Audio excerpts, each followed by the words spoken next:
Assalomu alaykum hurmatli aka-ukalar, obunachilar, kuzatuvchilar, charchamayapsizlarmi? Charchamasdan kutmaylarimizni albionlar yaxshilab xomtok qildirishni boshladim mana. Chiroyli xomtok qilyapti. Chunki mana shu 6-7 ta bar eski yangi barga qo'sa bo'ladi. Sekin xot yaratamiz. Mevasi bor. Bizga yarashgan mevalarni hosili, yashil massasi bariga eski bargdan tozalattiribmiz, yaxshilab chiroyli qilib. Agarda ichi barik. Shunday ko'rinib turibdi. Yashil massaga qaraganda qarang, salbisi ham siyrayligi bilinib turibdi. Mana bitta xomtok qilinib tashlasa, shu bilan oktyabr, noyabr boradigan joygacha boradi, xudo xolasa. Chiroyli bo'lib. Sharoit yoki yana bitta xomtok qilishimiz mumkin. Bu mana bugungi kunda mana kelayotgan hosillarga sharoit yaratish kerak endi. Bu shodor kelyapti ikkitadan. Mana bu tashish kerak uni. Hammasini. Buni olib tashish kerak. Shu sharoit yaratib chiroyli xomtok qilib tashlasangiz. Yaxshi, bitta yomg'ir yoqqanda undan ham zo'r bo'ladi. Havo bulut chirosa chiroyli bulut angirenda. Xudodan so'rab o'tiribman bu yerdan beri shu. Hech bo'lmasa yarim soat shaldiratib quyib ketganda sal bir changlar bosilardi.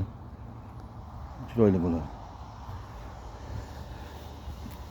Evet, yangi ekilgan qultmaylarimiz mana. Ro'pparasi bir oy bo'ldi bugun. 21, 22, 23 число kunlari, iyul kunlari ekilgan shular. 3 kun mobaynida ekkamiz mana shularni. Oxirigacha hammasi bulardan yaxshilab eski baliklari, o'tlari xomtok qilib chiroyli qilib olindi mana. Bo'lsa, chiroyli abortga kelishni boshladi bular.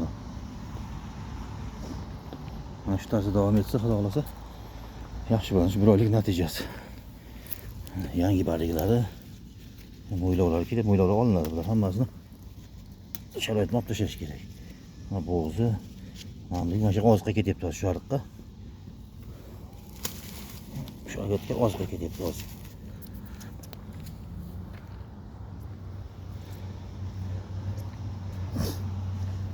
Oxirigacha xudo xolasa mana shunaqa holatda.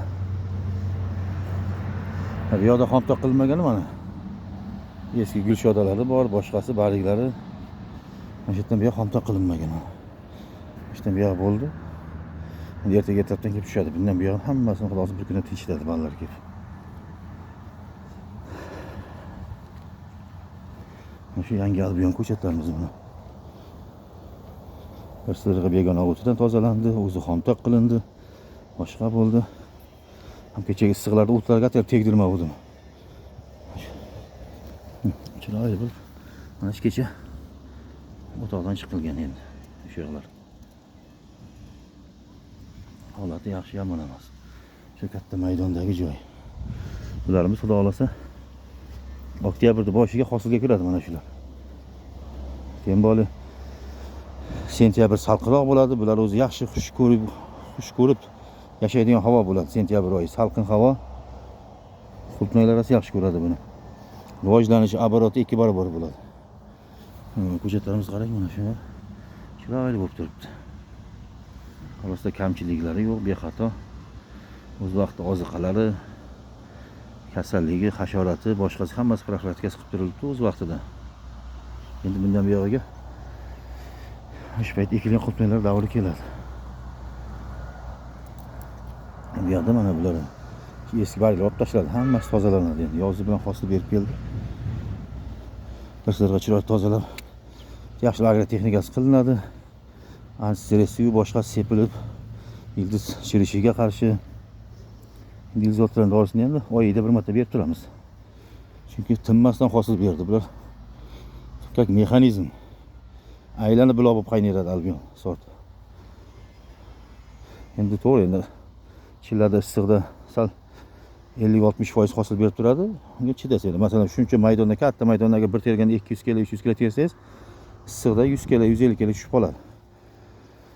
Salqin kelsa, yana xudo xolasa abortga, shuning uchun aborotini oshirish uchun maqsadda mana bularni begona kerak emas eski baliklarni olib tashlab, chiroyli xomtok qilib qo'ydik.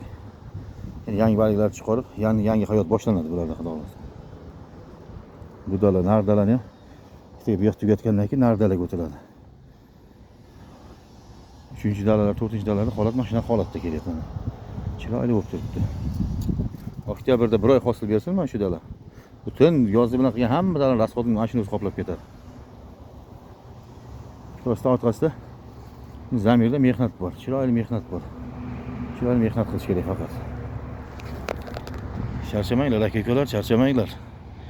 Dehqon akalar, har bir insonni qilayotgan ishlariga Alloh taolomiz baraka bersin, rivojini bersin. Xalqimiz dasturxon chiroyli lozimatlarni yetishtirishda charchamaylik. Charchamanglar aka-ukalar.